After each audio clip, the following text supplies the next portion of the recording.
Та нар эрчүүдийн үерхэл маш үнэнч насан туршдаа үргэлжилдэг, биенийхээ арыг даадаг. Харин эмэгтэйчүүдийн нөхөрлөл болохоор хуурамч, биенийг араас нь утгалж аваад удахгүй салчдаг, богино настай гэж ярьж байхыг зөндөө сонссон байх тий. Энэ талаар би жоохон дэлгэрүүлж тайлбарлаж ярих гэж бодсон. За үүний тулд найзуудын одоо бүлгийн талаар ярина. Гэхдээ энэ бүлэг нь ямар нэг гадны шалтгаанаар жишээлбэл ажил дээр одоо үүссэн найзуудын бүлэг ч юм уу тиймэрхүү юм гадны хүчин зүйлээс болоод нэг дор цуглаж найзууд болсон хүмүүс биш. Органикаараа бие бинийгээ олоод найзалсан тийм найзуудын бүлгийн талаар ярьж байгаа шүү. За мэдээж хүмүүс найзаа сонгохдоо аль болох өөртөөгөө адилхан адил сонирхолтой, магадгүй зан чанартай ядчил нэгээс хоёр ижилхэн хоббитой ч юм уу тиймэрхүү хүмүүсийг сонгож найз нөхдөд бүрдүүлдэг. Эмэгтэйчүүдийн найзуудын бүлгийг харах юм бол ер нь нэлээд олон төрлийн хүмүүсийг харах боломжтой. Нэг нь гитар тоглодог ч юм уу, нэг нь юм ойж иддэг ч юм уу, нэг нь жуудаа байрлалдаг ч гэдэг юм уу те. Тэгээ ерөнхийдөө яг биеийнхээ стил, хувцалтыг дагаж дуурайх нь элбэг байдаг ч гэсэн гэхдээ тийм тис өөр сонирхолтой өөр стилээр хувцалдаг найзуудыг та нар нэг дор харах тийм ховор тохиолдол биш. Нэг нь ийм хавхаар гоth хувцалдаг байхад нэг нь яв яган барби хувцалдаг ч юм уу. Тэгээ найзлаад явж идэг эмэгтэйчүүд маш олон. Харин эрэгтэйчүүдийг маань харах юм бол эрэгтэйчүүдийн бүлгийг харах юм бол ерөнхийдөө сонирхол нь бүгд ижилхэн. Өмсдөг хувцас нь яг адилхан. Үснийхэн заслалт нь адилхан. Бараг нүүрний хөдөлгөөн ярьж байгаа үгийн сонголт нь адилхан. Ер нь бол нэг хүний юм копи юм шиг байдаг. Та нар яг найзуудынхаа бүлгийг харж үзээрэй. Тийм эрс тис ялгаатай өөр сонирхолтой өөр хувцалттай стилтэй ч юм уу өөр үзэл бодолтой эрэгтэйчүүд нэг дор юм найзуудын бүлэг болсныг та бол органикаараа найзуудын бүлэг болсныг бол барагтаа олж харахгүй. За яагаад эмэгтэйчүүд өөр мөртлөө найзалж болоод байдаг эрэгтэйчүүд болохоор яг өөртөө адилхан хүмүүс олж найзалдаг вэ гэх юм бол нэг шалтгаан байгаа. За ер нь эрэгтэйчүүдийн нөхөрлөлийг харах юм бол юм пирамид хэлбэртэй. Ер нь бол чонын сүрэгтэй адилхан. Эрэгтэйчүүд ч өөрсдөө би амар альфа малфа гэж ярих амар туртай шүү дээ. Яг тэр шиг альфа чон хамгийн дээрээ. Ер нь чонын сүргийн одоо hierarchy буюу тогтолцоог мэдж байгаа шүү дээ. Хамгийн дээр сүргийн толгойлогч. Сүргийн толгойлогчийн тушаалыг доор нь байгаа чоннууд үг дуугүй хүлээн зөвшөөрөхгүй байсан ч гэсэн даах хэрэгтэй. Альфа чоны үг бол хууль. За эрэгтэйчүүдийн нөхөрлөл дээр ч гэсэн яг энэ үзэгдэл тавтагдах магадлал маш өндөр. Эрэгтэй найзуудын бүлэгт ерөнхийдөө хөвчлэн нэг толгойлогч байгаа. За тэр толгойлогч магадгүй хамгийн чанга дуутай ч юм уу өөртөө ихтэй. Бусд нь тэр хүний толгойлогч гэдээ хүлээн зөвшөөрсөн. Тэгэхээр тэр толгойлогчийн одоо гаргасан санаа, хэлсэн үг, одоо дуртай зүйл сонирхлыг нь сүргийн бусад гишүүд нь өөр төрөй тусгаж аваад уурайж идэг. Бүр өөрөө хүлээн зөвшөөрөхгүй дотроо санал зурж исэн ч гэсэн гаднаа тэрийг илэрхийлдэггүй. Яагаад тэгэхээр дургүй байгаа илэрхийлчих юм бол сүрэгтэй голлогдно, хөөгтөн гэсэн айцтай байдаг. За альфа чоны үг хууль гэдэг шиг бүлгийн толгойлогчийн ямархуу хүн байх нь тэр найзуудын группийн бас ерөнхийдөө толь болно. Бүлгийн толгойлогч сайн хүн байх юм бол тэр бүлгийнхэн сайн юм хийнэ. Бүгдээрээ фитнесээр хичээллээ гэвэл бүгдээрээ фитнесээр хичээлнэ. Бүгдээрээ ийм сайн үйлсийн аянд оролцъё гэвэл сайн үйлсийн аянд оролццгоо. Тэр сонгосон бүлгийн толгойлогч нь ойлгохгүй амтан байвал бүгдээрээ бас дургүй байсан ч гэсэн дагаал явна. Бүгдээрээ бет тавьж үзье. Бүгдээрээ өрөнд орно. Бүгдээрээ шоудий хүүхэн чихтэй дагаал явна. Сүргийн толгойлогч гинт хийхээр шийдлээ. Сүргийн гишүүд нь дагаал хийн. Хийгээгүй нэг нь ч гэсэн чимээг өнгөрнө. Хэдийгээр тэр одоо найзуудын гаргаж байгаа арга шүү өөрийнх нь дотоод хүнтэй хүмүүжлэлтэй ёс суртахууны үнэлэмжтэй нийцгүй байгаа ч гэсэн найзуудтай голлогдох айдас нь тийм өндөр учраас дууга даган баясаал яваалаа. За эмэгтэй хүмүүсийн хувьд хичнээн найзуудаа таалагдахыг, тоогдохыг, тэг хүлээн зөвшөөрөхийг хүсдэг ч гэсэн өөрт нь эвгүй, таагүй, тааламжгүй тэг өөрийнхөө үзэл баримтлаас эсрэг юм гараад ирэх юм бол хойшоо суучих чаддаг. үгүй би нэг хийхгүй гэж хэлж чаддаг. Тэнгүүт одоо нөгөө эрчүүдийн нөхөрлөл насаараа үргэлжилдэг. Эмэгтэйчүүдийнх ингээд удаа насгүй гэдэг чинь энэ аахгүй. Эрчүүд өөрөө дургу хичнээн шаналж ийсэн ч гэсэн бусдынхаа дарамтанд ороод дагаад яваад байдаг. А хүүхнүүд болохоор би чадахгүй гэд хэрэлдээ салчдаг байхгүй юу? Тэнгүүт эрчүүдийн одоо сэтгэл готрал ямар нэг юм донтолт сэтгэл зүйн одоо зовлон, трама эднээс гарч байгаа хүчирхийлэл, амиа хорлолт, архиталт амар өндөр байна гэдэг. Тэрийнхээ буруу гэхвчлэн эмэгтэйчүүд рүү ч юм уу феминистрүүд рүү чигдэг. Гэтэл яг ингээ хардаа өөрийнхөө хүсэхгүй байгаа ямиг нэг насаараа бусдад таалагдах гад хийж байгаа хүн сэтгэл зүйн хувьд яаж ирүүл байх юм бэ? Мэдээж тэгээ дотроо нэг өөр хүн гаднаа нэг өөр хүний дээр дүүрсгээд яваад байхаар чинь тэр хоёрын хооронд юм харшин да. Тэнгүүт тэрийгэ тайлж байгаа арга нь арх уух, мансуурах эсвэл хин нэгэнд тэр нөгөө хуримтлагдсан бухимдлаа гаргах. Мэдээж тэр чинь одоо тэр найзуудтай өөрөөсөө одоо дээр гэж үзэж альфа малфа эсвэл одоо захирал дарахтаа гаргаж чадахгүй штэ. Би бие барьж чадахгүй ингээд уурлаад ингэчлээ гэдэг. Худлаа бие барьж чаддаг байхгүй юу? Өөрөөс нь одоо тэднэр лөө ингээд хүчирхийлэл үйлдэлээ гэхэд үр дагаврыг ингээд одоо өөрт нь нэрх үр дагавар нь том хүмүүс рүү тэр хизээч дайрахгүй. Тэгээ юу байдаг вэ гэхээр доош аваад дайрдаг. Өөрийг нь эсэргүүцэж чадахгүй эрх мэдлийн хувьд сул доорогоор нь хөөрхий нөгөө гэр бүлийнхнийгаа эхнэр хүүхдээ л дайрдаг. Ер нь таны таньдаг эмэгтэй хүн болгон ямар нэгэн байдлаар эсрэг хүснээсээ хүчирхийлэлд өртөжсэн байдаг тийм үү? За гэр бүл аав ах биш юмаа гэхэд нөхрөөсөө найз залуугаасаа эксээсээ за үгүй юмаа гэхэд ядчил гудамжинд танихгүй залуу таны ингээд хурж ирээд энэ тэндээс чи хазаад базаад ягаад игээд авлаа гэд эмэгтэй хүн болгон тийм хүн зүйл тохиолдож байсан байдаг. 10 жилдээ бид нар бол сандгийн ангитаа орж ирэл өнөөдөр ингээд баг дайны байдалтай. Өнөөдөр замаар ийм залуу ингэж хөвгөөд ингэж тэгээд миний юбгийг сөхөөд ингээд тэгээд тэрнтэй ингээд алалцж байгаад орж ирлээ гэж ярьчуд маань болохоор ерөөсөө хүн хүчинтсэн хүн ч юм уу те хүн бэлгийн халдлага үлдсэн эмэгтэй хүний хормоос өтөг мөн бааздаг ингэдэг айлгаж хичээдэг тийм хүн мэдхгүй тийм эрхтэй хүн танихгүй шүү дээ. Та нар өөрсдөө л юм хүрээлээ буруу сонгоод идэв юм шүү гэсэн байдалтайгаар ингээд хохирогчийг буруутгаад ингээд тий бид нэр ингээд сайн залуус би бол сайн залуу би хизээч өөрөө тийм хийж байгаагүй тийм хүн мэдхгүй гэдэг өнгөрчдөг тий. Гэхдээ найзуудынх нь бүлэг дотор яг өөрөө сайн мэддэг за бүр үйлдэлийг нь гэрчлээгүй ч гэсэн ер нь дотроо нэг энэ нөхөр согтчоороо ч юм уу ер нь нотой доо гэж бодож явдаг хүн байгаа. Тэр хүнтэй өөрийнхөө за ээжийг ч юм уу эхнэрийг найз охиныг гихчдүүг охиноо хизээч тэр найзтайгаа хоёулах ингээд нэг өрөөнд ч юм уу гэж үлдээхгүй. Хизээч үлдээхгүй. Бүр яагаад ч тийм зүйл болохыг хүлээн зөвшөөрөхгүй. Тийм. Тэгсэн мөртлөө тэр хүнтэйгээ найз гэл хамт ууж идээд ч юм уу ингээл яваад идэг. А тэр хүн нь өөр эмэгтэйг орлоо гэхэд нөгөө эмэгтэйг бол буруутгана. Чи өөрөө л маялсан юм шүү. Чи өөрөө юу өмссөн юмсэн? Чи яах гэж ганцаараа үлдсэн? А гэхдээ өөрийнхөө хайртай хүмүүсийг бол тэр хүнтэйгээ хамт үлдээх хэрэггүй. Тийм хүнтэйгээ эвлэрээд найзлаад яваад байдаг. За тэгэнгүүт өөрөөс нь бусад найзууд нь олонх нь за нөгөө толгойлогч нь бүр ингээд толгойлоод за нэг эмэгтэйг бөөнөрөө хүчинтэж гэнэ гэж бодъё. За яг айгу муухай юм байна. За орой ганцаараа явж байгаа эмэгтэйг айлгаж байна. Айлгадэн шүү дээ. Бөөнөр ирчүүд чинь нэг булан шахаал араас нь дагаал шүүлдэж мөнгөлдөл. Хөө яхаа яасан гэл өсмөсөнд нь хүрээл те. За энэ тохиолдолд одоо нөгөө толгойлогч нь тэрнтэй ингээд таалагдахгүй байвал хөөе та нар болооч гэж болиулж магадгүй.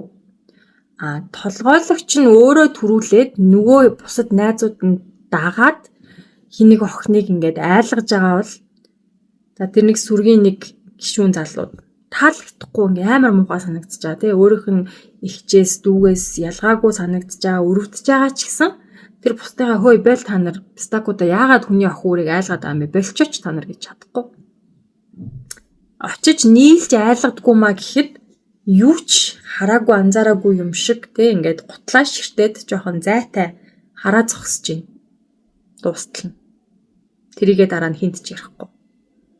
Өөрөө өөрийгөө дотроо өмөөрөх үнцг нь болохоор ядчил би тэр юмд нь оролцоогүй дээ. Би оролцоогүй. Тэгэхээр би буруутан биш гэж боддог. Гэхдээ тэр ганцаараа охиныг хамгаалаагүй, болиулаагүй, зогсоогоогүй, дараа нь ямар нэг арга хэмжээ аваагүй, найзуудыгаа сүрж зогсоогүй. Та нар боль гэж чадахгүй.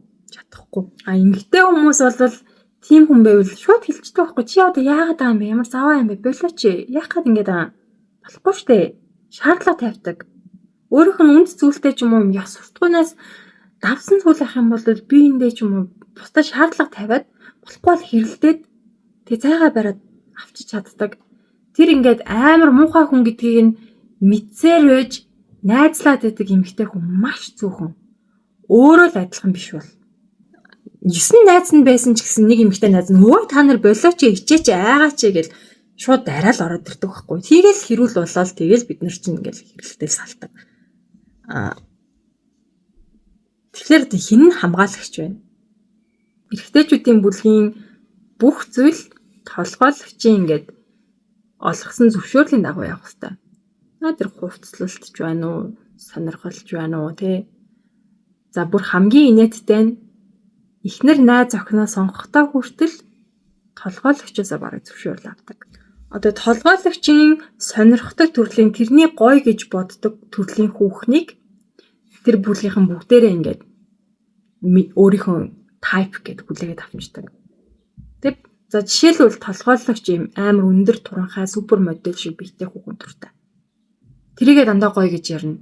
Найзуудын чат руу дандаа тийм зүрэг явуул. Энэ нэстэ гоё хүүхэн байгаа. Тэнгүүд нөгөө л хүссүүсээгүй тийм байна. Ямар гоё хүүхэн бай. Хэвээ энэ шиг хүүхэн мөнгөн гэдээ ярина. За тэнгүүд тэн дотор толгойлогч биш. Альфа биш мүү, нэг мүү бета зэрэг те. Тийм залуу байлаа.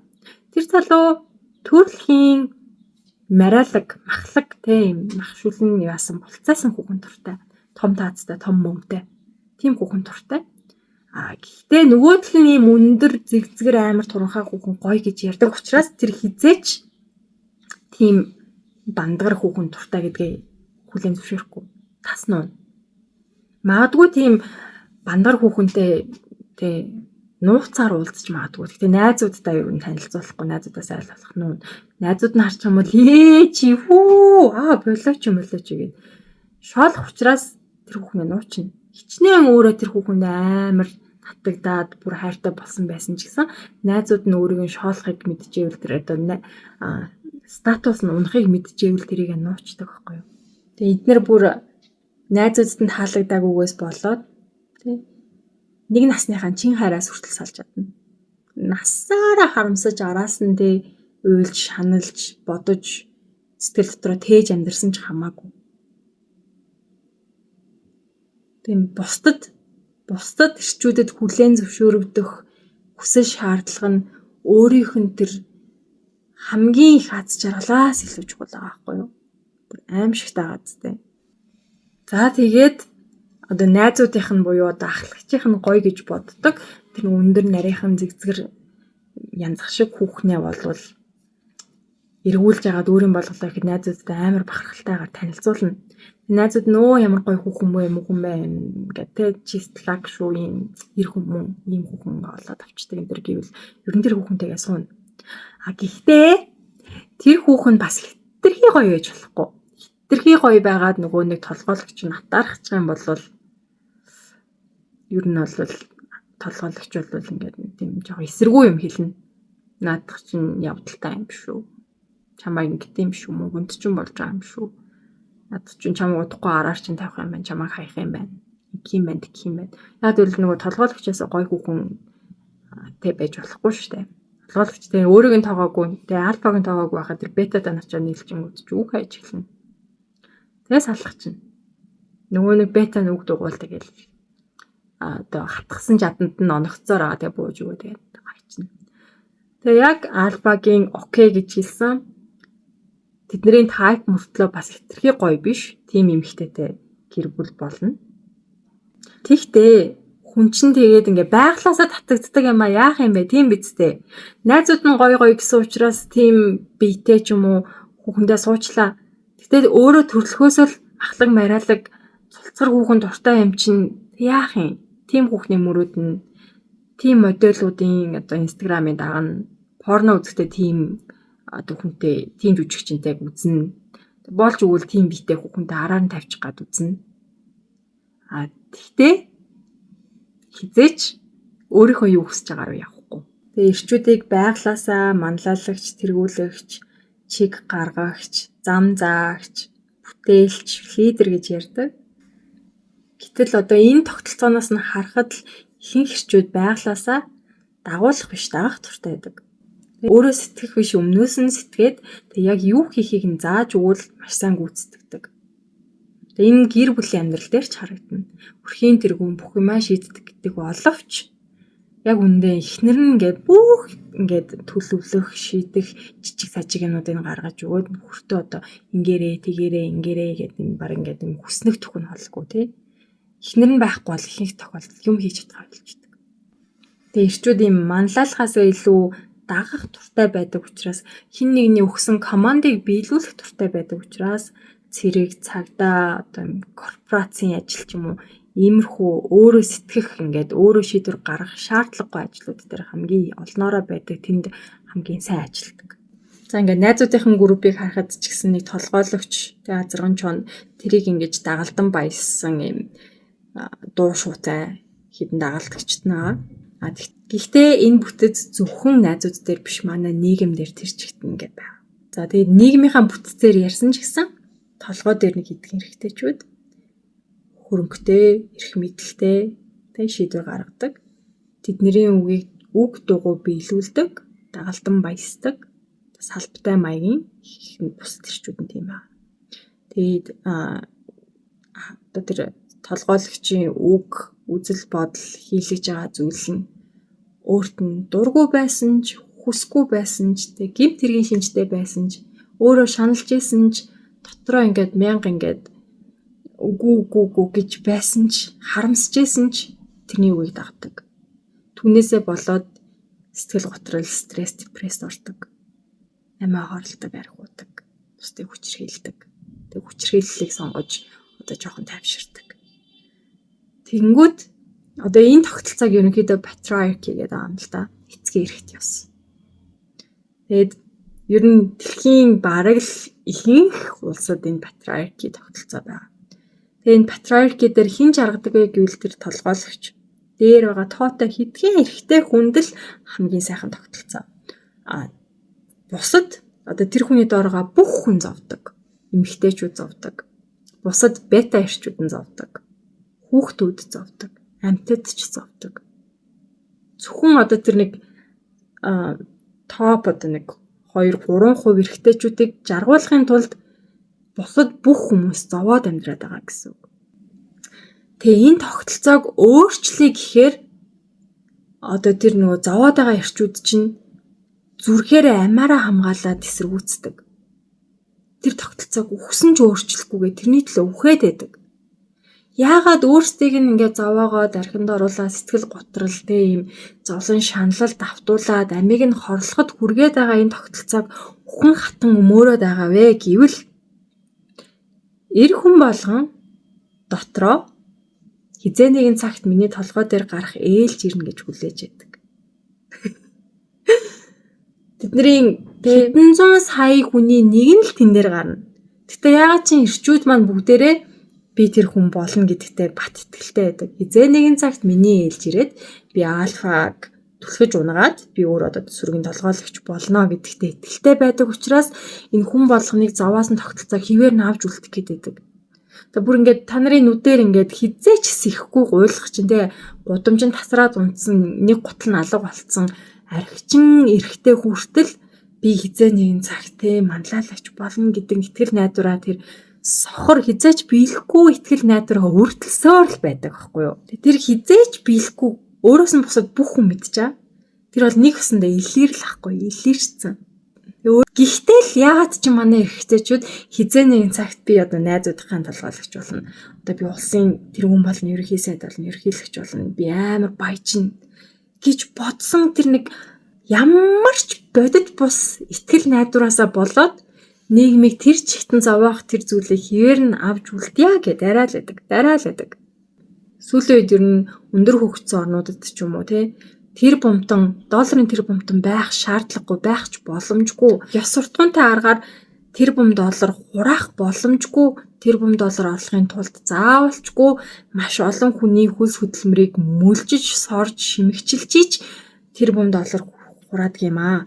Нэг хэсэг нь өлсөд хоолгүй, идэх хоолгүй, өмсөх хувцсгүй, орох оронгүй байхад тэнд хүмүүс тэр бом доллар хураах шаардлагагүй хэдэн үеэрээ идэх хөрөнгө хураах шаардлагагүй татвараа нэмээд хинч тэр бом доллартай байх боломжгүй тогтолцоог бүрдүүлээ гэж ярьж эхэлж байгаа. Тэнгүүд хөдөлмөрийн хөлсний доод хэмжээгээр цалинждаг эрэгтэйчүүд маань нөгөө тэр бомтнуудаа цэжрээ хамгаалж байгаа.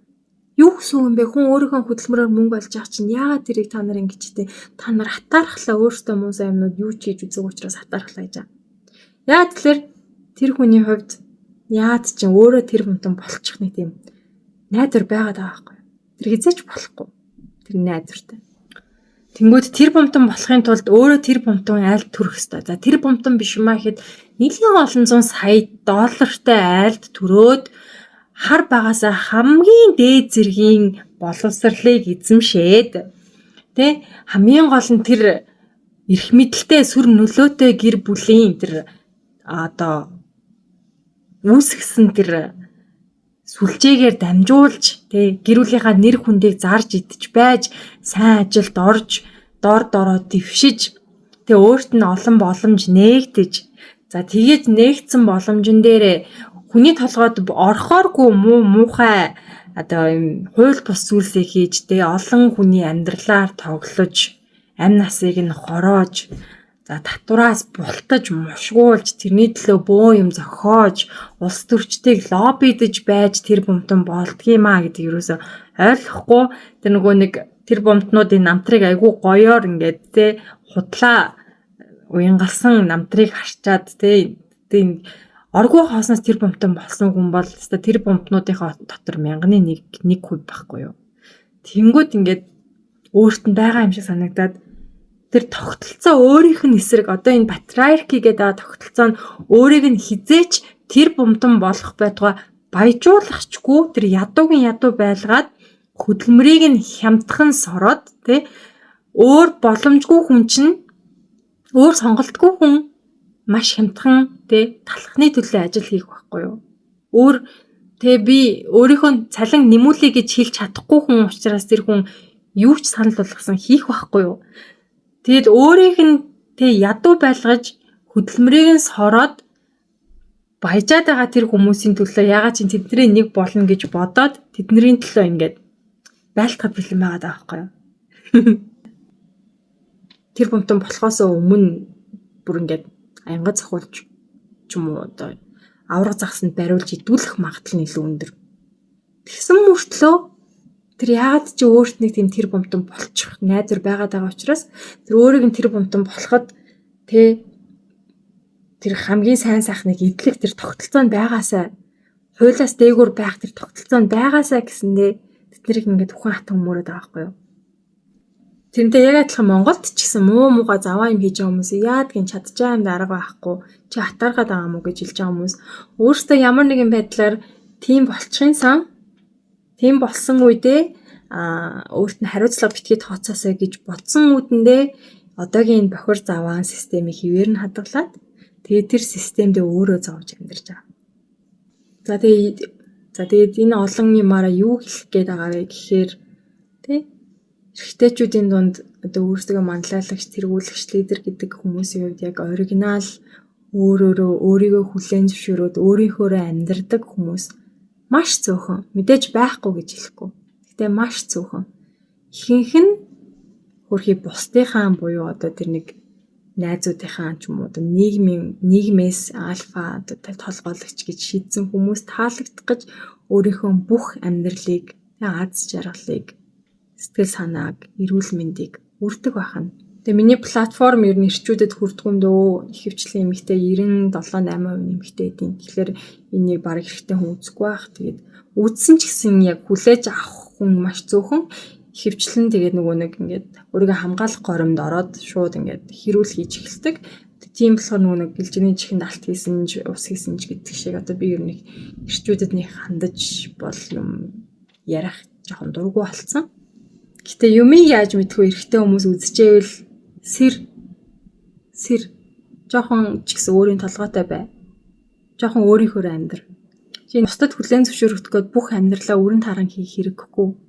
Ер нь тэр хүлээн зөвшөөрөгдөх гэдэг зүйл чинь гаднаас биш дотроос ирдэг байхгүй юу? Чи өөрийгөө хүлээн зөвшөөрчихвэл юм бол найзууд чинь ч байна уу, ажлынхан чинь ч байна уу, нийгэмч байна уу, чамайг хүлээн зөвшөөрөөгүй ямар ч хамаагүй болчт юм аа. Тэр одоо нэг найзуудтай жигтгэхээс ч юм уу те ганцаараа байхаас, шоолуулахаас ерөөсөө ичих шаардлага байхгүй. Айх ч юм байхгүй. Тэр чинь тийм ертөнцийн төгсгөл биш. Хэрвээ чи яг миний хэлсэн шиг найзуудаасаа ч юм уу бусад ирчүүдээс айж амьдардаг бол тэдний таалалд нийцүүлэх гэж амьдардаг бол чи зүгээр амьдралаа өрн таран хийж байна. Тийм бүсгүйчүүдтэй хандаж хэлэхэд одоо өөрийнхөө эргэн тойрны эрэгтэйчүүдийг анзаараарай. Тэгээ яг миний хэлсэн дагуу ингээд нэг хин нэгний дагалдан баясаад явж гинөө. Тэрнээсээ болж чамайг хохироож гинөө, чамайг зовоож гинөө. Тэрийг сайн анзаараарай. Одоо үерхэж эхэлсэн хүн чинь ч юм уу, найз залуу чинь өөрийгөө сайн залуу гэдэг мөртлөө найзууд нь онцгүй юм хийдгийн нүдэн балай чихэн нүлийн өнгөрүүлдэг, твчдэг, тэнэг аран шингэн твчдэг, тэдний үгэнд орж тэнэг шийдвэр гаргадаг бол ерэн зайгаа бариарай. Тэгээ бие даасан хараат бус өөрийнхөө толгойг мэдэн шийдвэр гаргадаг. Өөрийнхөө амьдардаг, өөрийнхөө аз жаргалыг өөрөө бүтээдэг тэр хүн байгаарай. За тэгээ эцгийн эрхт ёс. Тэгээд нийгмийн тогтолцоо, тэр гажууд бүхэн л чамайг бусдаас дутуу одоо сул дорой өөрийн гэсэн толгойгүй ч юм уу дандаа хин нэгнийг дагаж ахаар бүтээгдсэн гэж ойлгуулдаг боловч гэхдээ яг үнэндээ бодит байдал дээр чи илүү уран сэтгэмжтэй, илүү бүтээлч, илүү өөрийнхөө толгойг мэдсэн шидэмгий жинхэнэ манлайлагч хүн чинь чи өөрөө шүү. Тэр одоо нийгмийн тарих угаалтанд битгий автаарай. Өөрийнхөө амьдраарай. Өөрийнхөө харамсахгүйгээр амьдраарай.